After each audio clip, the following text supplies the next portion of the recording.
What's going on, guys? Billy here, and by absolutely no surprise to anyone, DJI has just released their Mavic Mini. The reason that I say no surprise is because this thing has been leaked into oblivion. No lie, I think that almost 100 different images of this thing surfaced before the release date, which had literally everybody talking about it. So this drone is a successor to the DJI Spark, which, fun fact, this drone came out in April of 2017, so it's about 2.5 years old, but it still fares pretty well amongst other drones in its category. Now, this has been unavailable. The Spark has been unavailable on DJI's site for probably about a year now. It's left people wondering when this drone will get an update, and today is that day. Now, before I sat down to film this video, I placed my order for the Mavic Mini pretty much as soon as it became available over on DJI's site. I think that my order was placed at like 9:01, but I went with the Fly More combo, which costs an extra $100 over the standard kit. So the standard kit costs $399, the Fly More combo will cost you $499, and that standard kit comes with the typical aircraft, the remote controller, the intelligent flight battery, some extra propellers, and then all of the other extras you'd expect, like some spare cables.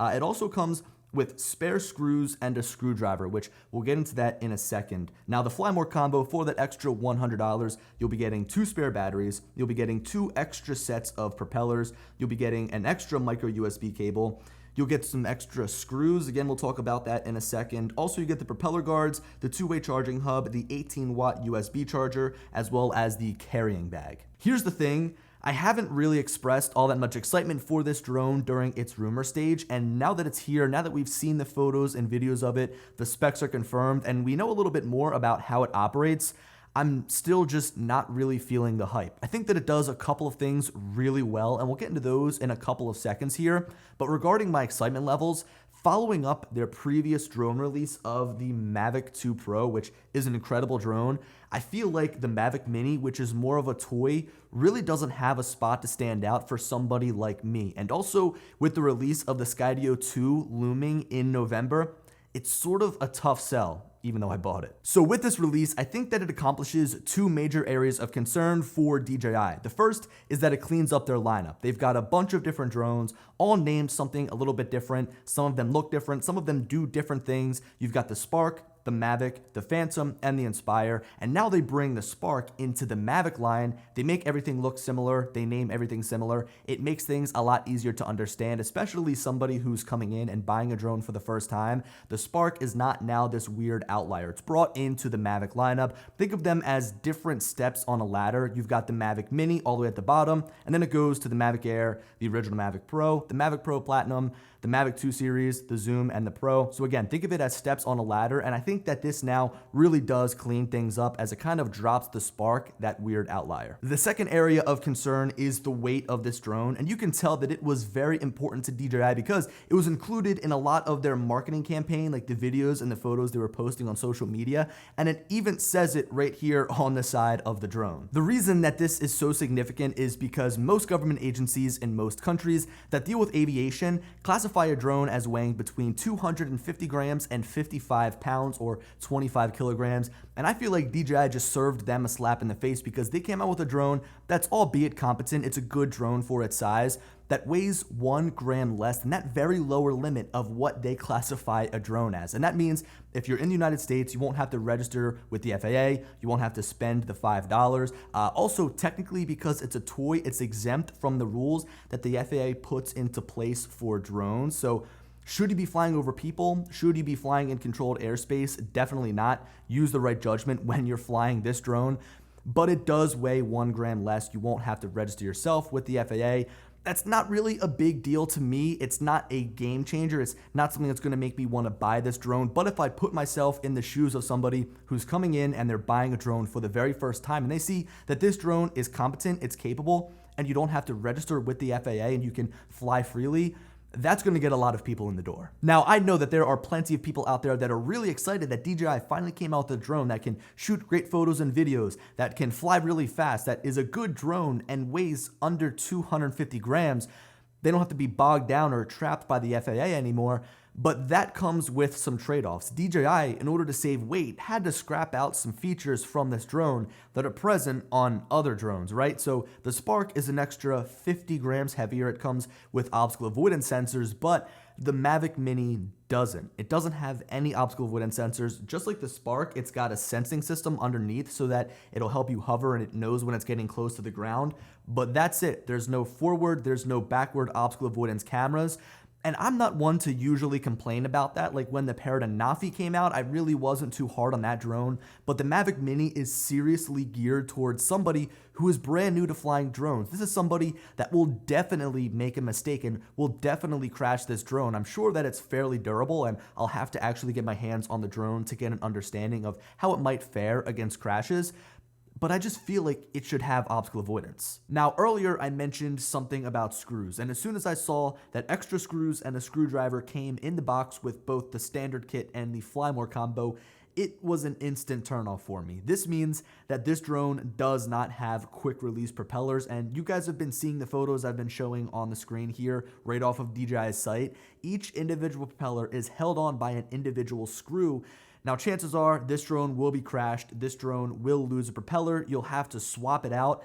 And for me to have to carry around screws and a screwdriver just seems like DJI is going backwards. But this is just another example at how they have to make sacrifices because the drone is so light. Now, I of course want to spend a little bit of time touching on the Mavic Mini's camera, and just like the lack of obstacle avoidance, this is an area where this drone has been limited. So right now, up on the screen, you're looking at a side-by-side comparison of the specs of the DJI Spark and the DJI Mavic Mini, and things are very similar. We've got the same size sensor, we've got the same amount of megapixels, the field of view is fairly similar, but the aperture is a little bit more closed on the Mavic Mini. So it's f2.8 instead of f2.6, so technically the low light performance won't be as good as the Spark, but that's almost negligible. You can also see that we get a slight bump in the amount of pixels we get per image. So instead of 3,968 by 2,976 on the Spark, it's just 4,000 by 3,000.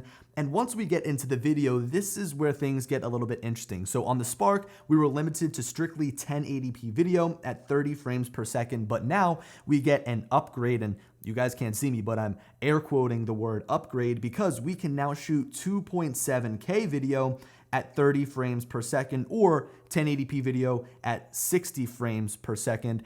But this is an area where DJI has yet again limited their lowest end drone. And that's just because it's where it falls in the lineup of drones. I mean, look, the iPhone 11 Pro is really small. All three back cameras can shoot 4K video at 60 frames per second.